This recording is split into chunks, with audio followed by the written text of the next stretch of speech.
जहाँ जहाँ जब जब भी जिस शासन में कोई आपत्ति आए है तब तक गुरु भगवंतों ने उसका निराकरण किया। यहाँ पर सिद्ध चक्र यंत्र दिया, कैसे आराधना करनी यह भी बताया। सिद्ध चक्र की आराधना की शुरुआत कोई श्रीपाल महीना से शुरुआत नहीं हुई है, यह तो हमेशा शुरू से अनादिकाल से चलती आ रही है, लेकिन इन्होंने ऐसी आराधना करी जिसके कारण आज उनका निमित्त लेकर अन्य भव्य आत्मा भी आराधना करते हैं। सिद्ध चक्र की आराधना आसो महीना आया, किसी श्रावक और वहां पर आए थे, वह श्रावक अपने घर पर लेकर गए और घर पर ले जाने के बाद में वह ऐसा शुद्धि यानी कि आसो सुदी सातम का दिन आया और उस दिन से दोनों पति पत्नियों ने नवपद की आराधना करी। किस तरह से जिस ढंग से गुरु भगवंत ने बताए उसी ढंग से वह नवपद की आराधना कर रहे हैं। पहला दिन हुआ कि उन्हें थोड़ा ऐसा जो उनकी बीमारी में उन्हें थोड़ा चेंजेस लगा, दूसरा तीसरा चौथा पांचवा दिन ऐसे करते करते श्रीपाल यानी उम्बर राणे का कलर ही चेंज हो गया, रूप पूरा चेंज हो गया और ऐसे करते करते 90 दिन जब आया, सिद्ध चक्र की पूजा और अभिषेक वगैरह करके जो उसका पक्षात था पूरे शरीर पर लगाया और जो 700 घोड़े थे उन पर भी छिटा गया, तो सबका कलर सबका जो वर्ण था सब रूपवान हो गए। सभी अपने घर पर अपने अपने देश जहाँ से आए थे वहाँ सभी व्यक्ति चले गए।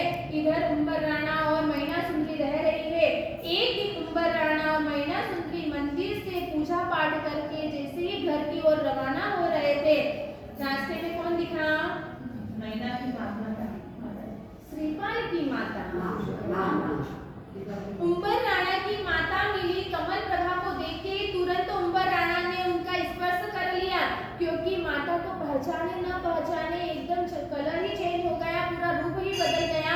उम्बर राणा ने चरण स्पर्श किए और जैसे ही चरण स्पर्श किए मैना ने भी माता के चरण स्पर्श कर दिए, क्योंकि समझदार व्यक्तियों को इशारा काफी होता है। पति देव ने जिसके चरण स्पर्श किए यानी कुछ न कुछ कोई कारण होगा, पत्नी ने भी चरण स्पर्श किए और उसी वक्त उम्बर ने कहा कि माता श्री यह आपकी कौन है? पुत्रवधू है।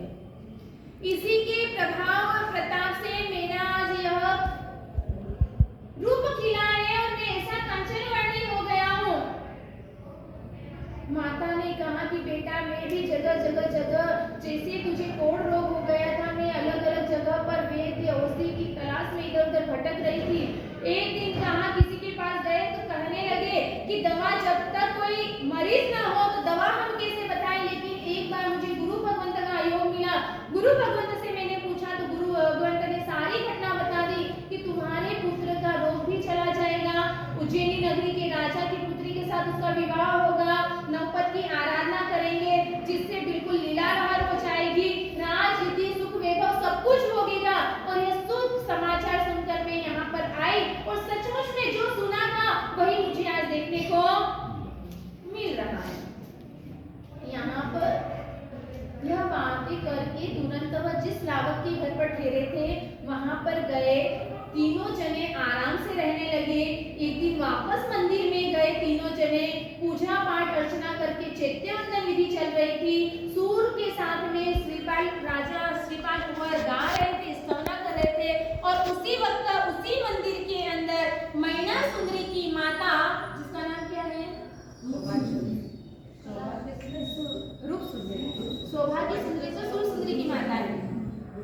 ऐसी रूप सुंदरी जब अपनी बेटी के साथ में ऐसा बर्ताव किया तो राजा के साथ में गुस्सा करके वह कहाँ चली गई थी? अपने पीहर, अपने भाई के यहाँ पर, पुण्यपाल राजा के यहाँ पर रह रही थी। कितने ही महीनों से वह मंदिर पूजा पाठ सब कुछ छोड़ दिया था, लेकिन उसी दिन वह मंदिर आई थी और जैसे ही अपनी पुत्री मैना को देखा, परमात्मा के सामने अश्रुधारा से बह रही थी, इतनी जोर जोर से रो रही थी और एक चीख निकली कि हे प्रभु, पुत्री की जगह मुझे एक पत्थर देता तो अच्छा होता। मैना तो उस बात को समझ गई और मैना समझने पर कहने लगी कि माता, सुख की जगह आप दुखी क्यों हो रहे हैं? संसार संबंधी सारी चीजों का मंदिर में क्या होता है? आप मंदिर आराधना करने के बाद मंदिर से बाहर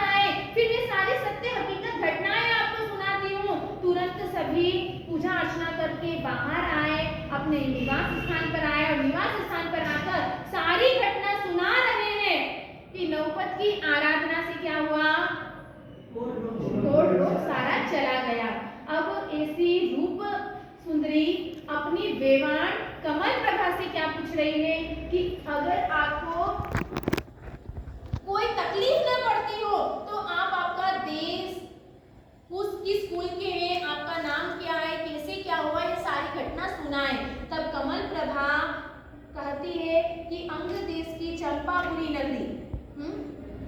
अंग देश की चंपापुरी नगरी के राजा की रानी में हूँ।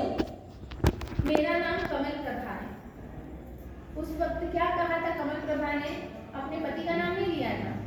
हाँ, उस वक्त कहा था कि सिंह का नाम। आजकल हम अपने नाम से बोलते हैं। हाँ, कभी कभी तो हम भी कंफ्यूज हो जाते कि ये बेटे को बुला रही है कि पति को बुला रही है। हाँ, फैशन हो गई। फैशन में तो अपन बढ़ते जा रहे हैं आजकल। हाँ, नहीं बोले तो बुलवा दे। हाँ, नहीं बोले तो बुलवा दे।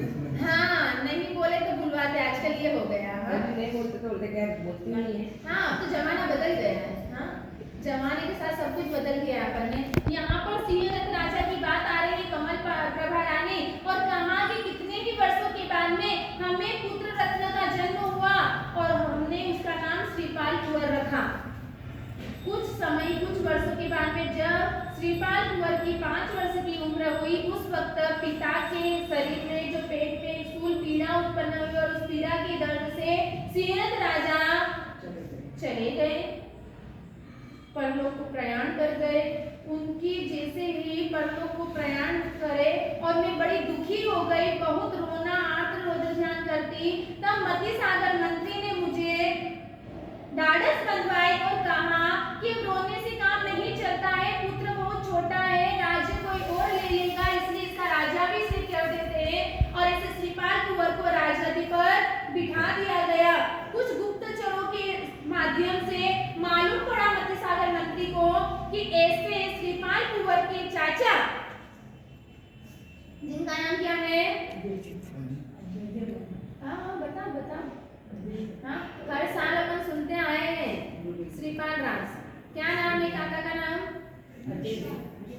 अजीत सेन चाचा श्रीपाल कुंवर को मारने की साजिश कर रहे हैं। यह राज्य उन्हें चाहिए, इसलिए ऐसी कमल प्रभा यानी मुझे मंत्री ने कह दिया कि अगर पुत्र होगा तो राज्य हमें वापस मिल सकता है, इसलिए आप रात्रि के समय ही पुत्र को लेकर यहाँ से चली जाइए। और उसी वक्त कमल प्रभा कहने लगी कि मैं अपने 5 वर्षीय श्रीपाल कुंवर को उठाकर टोककर मैं जंगल की ओर रात्रि में ही निकल गई।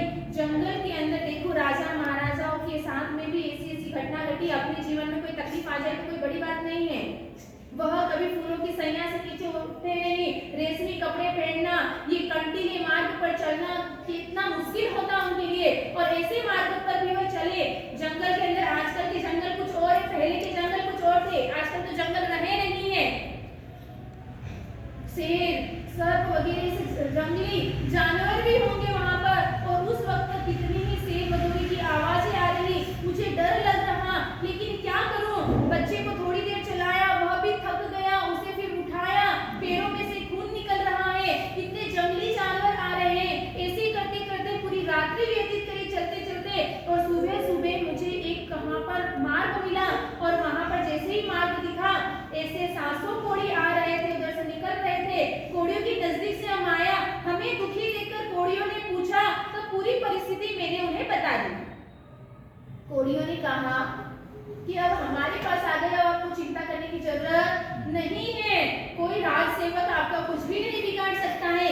एक खच्चर लाए और उस खच्चर पर मुझे बिठाया और मेरी बेटी को भी बिठाकर उसको पूरी ओढ़नी से मैंने ढक दिया। उनके साथ में हम चल रहे हैं। सुबह ही वह राज सेवक जो थे, सैनिक लोग वहां पर आए। कोढ़ियों से पूछा गया, तब कोढ़ियों ने कहा यहाँ पर किसी महिला को हमने नहीं देखा है। और अगर फिर भी विश्वास न हो तो आप हमारे इस टोले के अंदर देख सकते हैं, लेकिन एक शर्त है, जो यहाँ पर हमारे पास में जितना पास में नजदीक में आएगा उसे भी यह कोढ़ रोग हो जाएगा। अब कौन आएगा? जान सभी को प्यारी है। हम जान सभी को प्यारी है, सभी अब मुझकर निकल गए। ऐसे करते करते दिन व्यतीत होने लगे। मेरे बेटे को भी कोढ़ रोग हो गया। अब मैंने सोचा इसका कोढ़ रोग कैसे दूर करना, इसलिए मैं वहां से निकल गई इन कोढ़ियों के भरोसे छोड़कर। और उसके बाद में ऐसे घूमते घूमते इतने वर्ष हो गए, और आज मुझे यहाँ पर मेरा बेटा पुत्र वधू के साथ में मुझे मिला है। यह मेरी पूरी कहानी है। उसी वक्त जैसे पूरी कहानी सुनाई उन्होंने, तब रूप सुंदरी की आंखों से भी आंसू बहने लगे। वह सोचने लगे, ओहो कितना उत्तम कुल और ऐसा श्रेष्ठी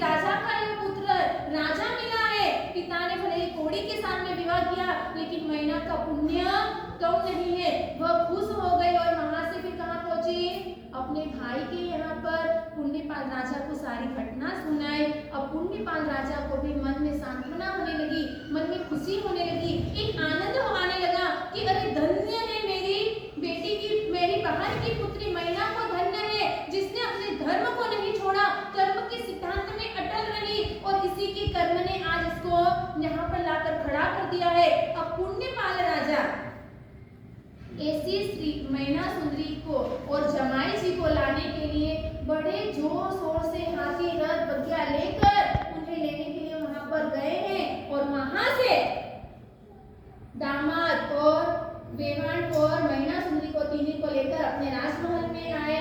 अब एक दिन राजमहल में मैना सुंदरी और उम्बर राणा बैठे हुए झरोके में। अब देखते हैं वहां पर प्रजापाल राजा घुड़सवारी करते हुए वहां पर मेला लगा हुआ था, एक महोत्सव मनाया जा रहा था। उस महोत्सव को देख रहे और देखते देखते वहां पर मैना सुंदरी किसी पुरुष के साथ में बैठे हुए देखा। और उस वक्त प्रजापाल राजा के मन में दुख हुआ कि यह क्या हुआ, अनर्थ हो गया। और उस वक्त अब क्या घटना घटेगी हम अगले प्रवचन में देखेंगे। परमात्मा थे एक दो राजकुमारियों के साथ में मदन सेना और मदन मंजूषा के साथ में उनका क्या हो गया, विवाह हो गया। राज वैभव सुख समृद्धि को वह सेवन भोग कर रहे हैं। अब आगे जाकर उनके साथ में क्या घटना घटी, कहते हैं दूसरे के सुख को हर व्यक्ति नहीं देख सकता है, वह दुखी हो जाता है। धवल सेठ ने श्रीपाल कुंवर को बुलाया कि देखो एक जलचर प्राणी जो मगरमच्छ है, मगरमच्छ एक है लेकिन उसके 8 मुख है, आप इस आश्चर्य को देख लीजिए। और उस आश्चर्य को देखने के लिए गए। श्रीपाल कुंवर को उस मंचिका पर चढ़ाया, रस्सी काट दी गई और श्रीपाल कुंवर कहां पर डूब गए, समुद्र में डूब गए। लेकिन डूबते वक्त सिद्ध चक्र का ध्यान धरा, सिद्ध चक्र की जय जयकार करी और उसी वक्त उन्हें एक मगर दिख गया और उस मगर के ऊपर वह श्रीपाल कुंवर बैठ गए। अब वह मगर जिस दिशा में जा रहा है ऐसे करते करते वह भी आगे बढ़ते जा रहे हैं। और ऐसे करते करते वह कोंकण देश की सीमा पर पहुंच गए। कोंकण देश की सीमा पर पहुंचे, वहां से वह निकले। थकान लग रही थी और ऐसे थकान लगी हुई थी, चंपक वृक्ष के नीचे जाकर वह आराम के लिए सो गए। इधर धवल सेठ जो थे वह नाटक करने लगा, क्योंकि मायावी व्यक्ति कैसा नाटक करता है। हाँ?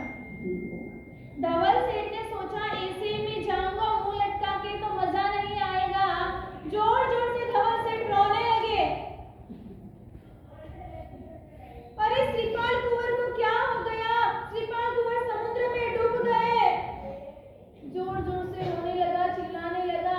इधर जैसे ही उन दोनों रानियों को मालूम पड़ा, राजकुमारियों को, वह भी रोने लगी और सोचने लगी कि इस मायावी व्यक्ति ने नाम धवल है लेकिन काम बहुत काले हैं। लग रहा है इस धवल ने ही अपने पति को समुद्र में डुबा दिया है।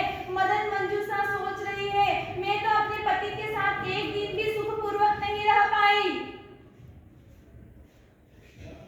अब सोच रही है हमारे सिर की रक्षा कैसे होगी। और उसी वक्त वह भी सोच रही है मेरे सिर की रक्षा हमें करनी तो क्या करना, पति भी समुद्र में डूब गए तो हम भी क्या कर जाते हैं, अब हम भी समुद्र में कूद जाते हैं, अपने प्राणों का त्याग कर देते हैं। वह ये प्रयत्न ही कर रही, इतने में धवल सेठ आया और कहने लगा अरे तुम चिंता मत करो, श्रीपाल कुंवर जैसा ही मैं हूँ। श्रीपाल कुंवर जिस तरह से तुम्हारा देख रेख करते थे, जिस तरह से तुम्हारे साथ रहते थे, वैसे ही मैं आपके साथ रहूंगा। उसकी नीयत का अंदाजा, उसकी नीयत मालूम पड़ गई दोनों को। और उसने कहा हमारी ओर आना भी मत, एक दिन जान करके। वह सोचने लगी कि कैसे भी करके अब इन्हें पटाना पड़ेगा। वो कहने लगा तुम मुझे पति रूप में स्वीकार कर लो। और उस वक्त मदन मंजूषा ने उसको बहुत कहा सुनाया। और इधर से डमडम करते हुए क्षेत्रपाल देवता आए, पीछे सिंह के ऊपर बैठी हुई चक्केश्वरी देवी आई। और क्षेत्रपाल देवता उस धवल को डरा रहे हैं कि इन सियलवतियों के सामने तू देखेगा भी नहीं तो तुझे प्राणों का दंड दिया जाएगा। चक्केश्वरी देवी भी वो डर के कारण वह धवल से दोनों सतीयों के पास में पैरों के वहां जाकर चुपचाप बैठ गया। चक्केश्वरी देवी ने उस वक्त कहा कि तू सती महिलाओं के पास में जाकर बैठा है, इसलिए आज मैं तुझे छोड़ देता हूँ। चक्केश्वरी है, इसलिए आज तुझे छोड़ देते हैं, आइंदा इनकी तरफ गलत दृष्टि से भी तो मत देखना। और उसी वक्त चक्केश्वरी देवी ने, वह दृश्य कैसा होगा ना, साक्षात देवी देवता आ जाते थे, ऐसा सीएल का प्रभाव था। आजकल तो पुलिस को बुलाएंगे ना, 2-4 घंटे बाद आएगी। हाँ, चक्केश्वरी देवी आए और तुरंत एक फूलों की माला दोनों सतियों के मदन सेना और मदन मंजूषा के गले में डाली और उसका प्रभाव बता दिया कि इस फूल की माला की सुगंध दिन प्रतिदिन बढ़ती जाएगी, इस फूल की माला से आपका सीयल अखंड रहेगा। तीसरी बात कही कि जो भी तुम्हारी ओर गलत दृष्टि से देखेंगे वह अंधे हो जाएंगे और तुम्हें चिंता करने की कोई जरूरत नहीं है। आपके पतिदेव एकदम सुरक्षित है, वह अच्छी जगह पर ही होंगे और आपके पतिदेव सुख वैभव भोग रहे होंगे।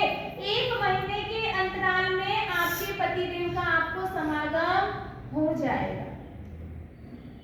जैसे ही पति की बात सुनी, माता को प्रणाम किया और हर्षान्वित होकर वह चक्केश्वरी देवी भी अदृश्य हो गई। लेकिन कहते हैं दुर्जन व्यक्तियों का कोई पार नहीं होता, दुर्जनता का वह तो उस चीज से उस आदि बना हुआ था। कई बार दासियों को भेजता उन्हें समझाने के लिए। एक बार धवल सेठ ने स्वयं ने महिला के कपड़े पहनकर उन सतियों के पास पहुंच गया और ऐसी प्रार्थना करने लगा। तब जैसे ही गया तो वह ठोकराने लगा, इधर उधर लड़खड़ाने लगा, क्योंकि उसकी दृष्टि से कुछ भी दिखाई नहीं दे रहा था। और इधर श्रीपाल कुंवर जो समुद्र में डूब गए, कोकण देश तक पहुंचे, चंपक वृक्ष के नीचे आराम से सोए हुए, इधर उस कोकण देश की अलकापुरी नगरी के जो राजा थे, वसुपाल राजा,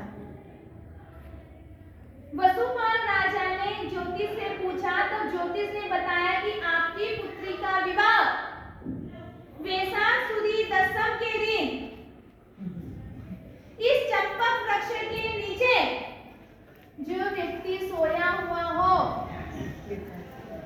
भरचक धूप होगी, लेकिन वह धूप उस व्यक्ति के ऊपर नहीं गिरेगी, वृक्ष की छाया ही उसके ऊपर रहेगी। उसी व्यक्ति के साथ में आपकी पुत्री का विवाह होगा। यह ज्योतिषी भविष्यवाणी करके चले गए। और वह दिन क्या था? वैशाख सुदी 10। केवल एक दिन श्रीपाल कुंवर ने दुख देखा। कितने दिन? एक रात्रि। एक रात्रि उसको संकट का सामना करना पड़ा। दूसरे दिन तो वह कोकण चंपक वृक्ष के नीचे सोया हुआ था।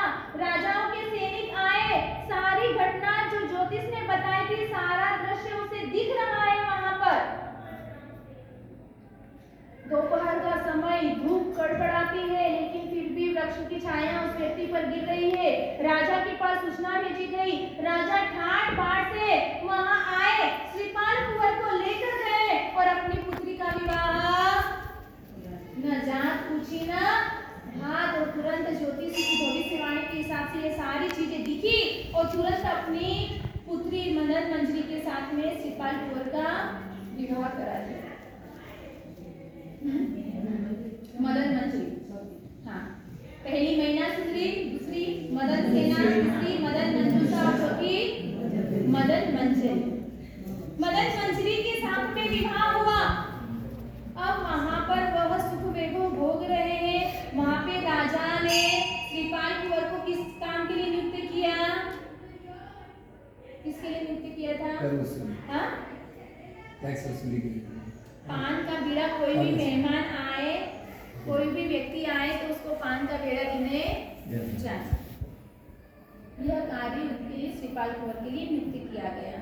एक बार श्रीपाल कुंवर बैठे हुए और इधर जो जहाज को वह सोच रहे, क्योंकि चक्केश्वरी देवी ने कहा था कि कोकण देश की अलकापुरी नगरी के अंदर वसुपाल राजा के घर पर ही तुम्हारे श्रीपाल कुंवर, तुम्हारे पतिदेव का वहां की राजकुमारी के साथ विवाह होगा।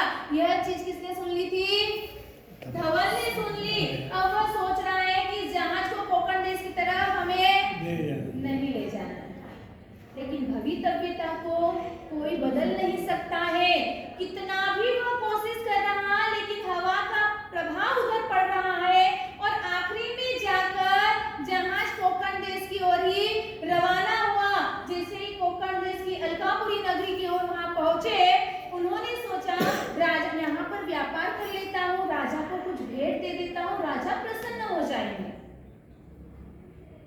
हुआ यह, भेंट लेकर गए जरूर, राजा खुश भी हो गए, उस भेंट को स्वीकार भी लिया। और इधर स्वीकारने के बाद में राजा ने कहा, श्रीपाल कुंवर को इशारा किया कि पान का कोई मेहमान आते हैं तो कुछ तो उनके स्वागत के लिए चाहिए। श्रीपाल कुंवर तुरंत उठे, धवल सेठ के नजदीक पहुंचे। धवल सेठ का तो दिमाग ही चकरा गया, सोचने लगे अरे यह कौन, श्रीपाल को तो मैंने समुद्र में डुबो दिया, तो क्या वह समुद्र में से बच निकला? क्या यह श्रीपाल कुंवर ही है या कोई उसके जैसा ही कोई दूसरा रूप है? पान तो लिया, श्रीपाल कुंवर ने भी धवल सेठ को पहचान लिया, लेकिन शांत भाव से वह पान देकर वापस अपने स्थान पर आकर बैठ गए। यहाँ पर धवल सेठ जैसे ही बाहर निकला, कर्मचारी से बाहर पूछा गया, तब कर्मचारी ने कहा कि यह हमारे राजा के जमाई है। न जात पूछी, कुछ भी नहीं पूछा, और अपनी पुत्री का विवाह उन्होंने करवा दिया। सारी घटना धवल को बता दी। अब धवल सेठ सोच रहे हैं कि समुद्र से बच निकला, लेकिन अब यह बचने वाला नहीं है। अपने स्थान पर पहुंचा जहां पर उनका पड़ाव डाला हुआ था, नींद नहीं आ रही, सोच रहे हैं, चिंतन कर रहे हैं, और उसी वक्त वहां पर नाटक मंडली गई, अपना कृत्य दिखा रहे हैं। उस वक्त धवल ने कहा कि तुम्हें राज्यसभा में जाकर यह कार्य करना है। जो पान का बेड़ा लेकर आएगा उसको अपना आपको कैसे भी करके रिझाना है, उसको मृत्युदंड की सजा दिलवानी है, कुछ भी करना है। यह कार्य आप कर दोगे तो मुंह मांगा आपको पैसा दिया जाएगा।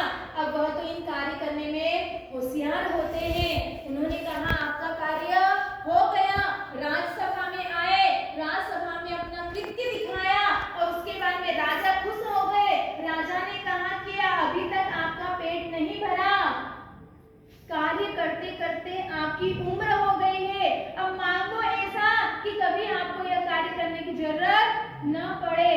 तब वह क्या कहने लगा, अब श्रीपाल कुंवर को कैसे अपने नजदीक लाना, कैसे देखना, उसके लिए उस नट ने क्या कहा कि पैसे बटोरते बटोरते तो मेरी कमर भी झुक गई है, अब तो मान का पान ही भला, कहने के सम्मान से मुझे पान मिल जाए वो ही मेरे लिए बहुत है, मुझे अब पैसे की जरूरत नहीं है। और तुरंत श्रीपाल कुंवर उठे और पान देने के लिए जैसे ही गए, वह नट वृद्ध जो व्यक्ति था वह उसे घूर घूर कर उस श्रीपाल कुंवर को देख रहा है और कहने लगा, अरे बबुआ तू कहाँ चला गया? अरे बबुए की माँ जरा देखो तो सही, अपना बेटा ये रहा, ढूंढते ढूंढते आंखों से अंधा हो गया मैं, तेरी माँ अंधी हो गई है और तू यहाँ बैठा है। जैसे यह शब्द कहे, राजा का दिमाग क्या होने लगा, चकराने लगा। वह राजा को बहुत बहुत धन्यवाद देने लगा कि राजा आपकी मेहरबानी है, आपके कारण मेरा पुत्र इतने वर्षों से खोया हुआ था, आज मुझे मिल गया, रिसाकर घर छोड़कर चला गया था। कैसे माहिर रहते हैं। राजा ने सोच लिया, ओहो मैंने बहुत बड़ी भूल कर दी है, मैंने पहले जल्दबाजी करी, जांच वगैरह कुछ नहीं पूछी और मेरी पुत्री का मैंने विवाह कर दिया, मेरी पुत्री की जिंदगी बर्बाद कर दी है। और उसी वक्त गुस्से में आकर राजा ने कहा कि उस ज्योतिषी को बुलाया जाए जिसने यह भविष्यवाणी की थी, उसको भी जिंदा नहीं रखूंगा और इस व्यक्ति को भी जिंदा रखने वाला नहीं हूँ। जैसे ही यह खबर मदन मंजरी के पास पहुंची, मदन मंजरी दौड़ती हुई आई और अपने पिता को कहने लगी, पिताजी उतावल न करें, जल्दबाजी में कार्य बिगड़ जाता है, किसी की बात पर इतना विश्वास नहीं रखना है, आप पहले पहचान लें, क्योंकि मेरे पति देव के जो आचार विचार है उससे मुझे नहीं लगता है कि यह किसी नीच कुल के या हल्के कुल के दिखते हैं। ज्योतिषी को बुलाया गया, राजा ने कहा यह तो मातंग निकला है। तब ज्योतिषी कहने